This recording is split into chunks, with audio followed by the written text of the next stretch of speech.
In Search of the Mongolian Death Worm with Connor Choadsworth.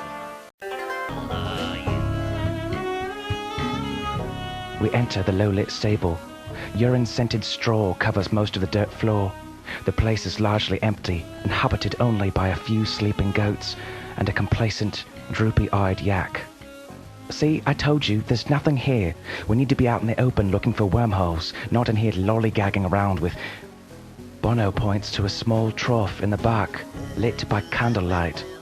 It looks as if there's something in it, something swaddled up in cloth, worming around in the wooden bin. It's thick and appears to be cylindrical in shape, at least the part covered and wrapped up, protruding from the trough. Dear God, what is it? Bono, is that a death worm in there? It's smaller than I pictured. No, it can't be. A warm halo of light seems to be radiating outward from the blunt, squirming mound.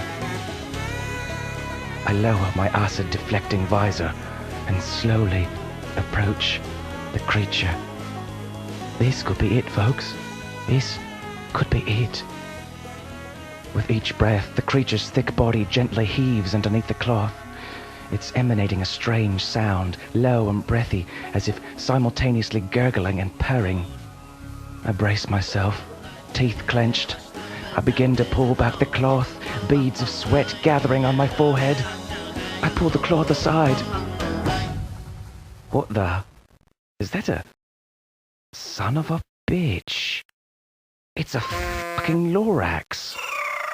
I speak for the trees. Oh no, it's a trap. We've been set up. Nambaran squeals like an ugly, hirsute Mongolian schoolgirl. I feel the butt of a rifle against my skull, and then nothing more.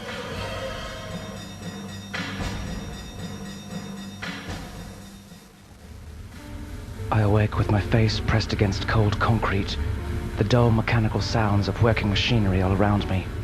The thick scent of smog and hot, dirty oil fill the air. I hear men speaking Kazakhstani. Yes, that was easier than taking candy and taking a baby. Oh, my head is throbbing, like waking up after a wild night of dancing and drinking strawberry peach cosmos.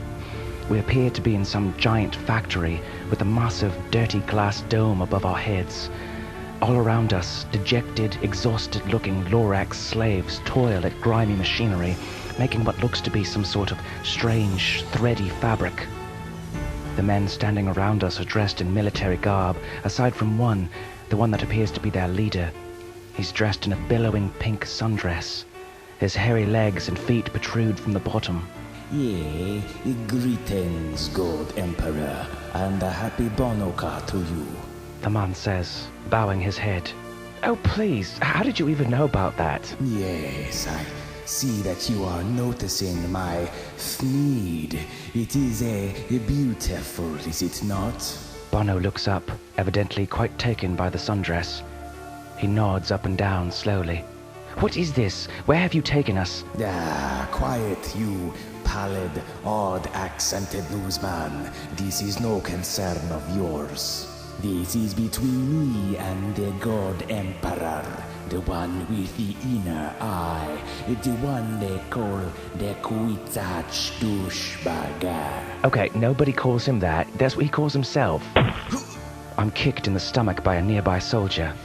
Yes, I am the Baron Vladimir von Wansler, CEO of Threed Corps United.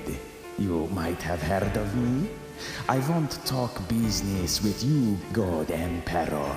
As you know, the Threed is mighty Kazakhstan's chief commercial export, the blood in my kingdom's veins, keeping House Wansler in its seat of power. Wait, I'm sorry. What? What the hell is a thneed? A thneed? Why, my pasty little prisoner, a thneed's a fine something that all people need.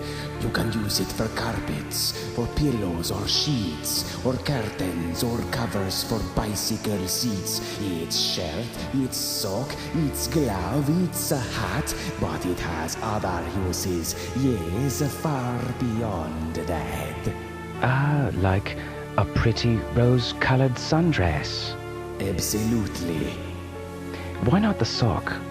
What am I going to do with just one sock? Ah, okay, that's a good point. So why not just a hat then? Silence, infidel.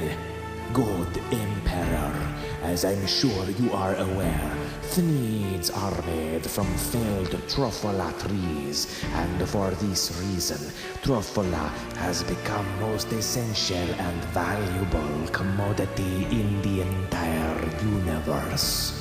My machines chug on day and night without stop, making gloppity glop and sloppity slop. We've killed the brown barbaloots with smogulous smoke, and our last Trofala tree has withered and choked. And now the nation of Mongolia is only place in universe where Trofala can be found. Without the Trofala, there is no commerce in empire, there is no civilization, and he who controls it controls our destiny. Mr. Baron von Wunsler, you are crazy with greed. There is no one on earth who would buy that full Thneed. It's the start of an industry, you poor stupid guy. You telling me what the public will buy? Now, God Emperor Bono, shall we strike a deal? Or must I be made now to murder and steal? Let me harvest your Trofala. What do you say? Simply keep your great legions of holy warriors at bay. Ugh, he doesn't have holy warriors. You've made a mistake. The worm that he mated was phony, a fake, and we could care less about Trofala trees. Go ahead, chop them down just as fast as you please. I'm sorry, God Emperor, but you give me no choice. I'm sick of your silence and sick of his voice. Guards, the reporter, bring him up front. And a pair of small scissors, orange-handled and blunt. You've got to be kidding me. Roughly, I'm dragged up onto my feet, the scissors unsheathed and installed at my teat. I'll give you two options. You must choose either or. Surely you've played this dumb game before? Either give up your Trofala trees, I contend, or I'll clip off the nip of your imbecile friend. Yeah, now, let's not be hasty. Let's just all settle down. That nipple's no trivial vestigial mound. It maintains my bilateral dyadic symmetry. So for God's sakes, Bono, shut up and listen to me. Bono, I'm sorry, but it's true, I'm afraid. That worm underground and the love that you made were not what they seemed. You're living a lie. You're not a god emperor, prophetic messiah. That death worm was fake, I must sadly insist. 'Cause the truth is that death worms don't really exist.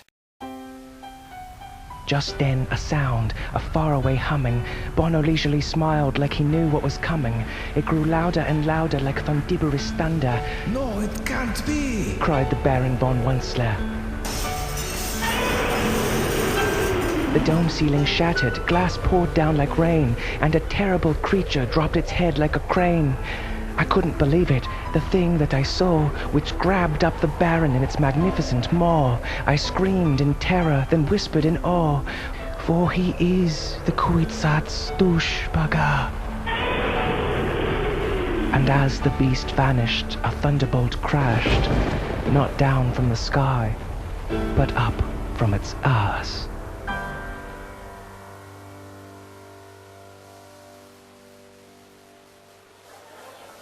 I've been away from civilization so long, I'm having trouble remembering how to tie a tie. Baron has to do it for me. It's supposed to be a half Windsor, but it looks more half-assed to me.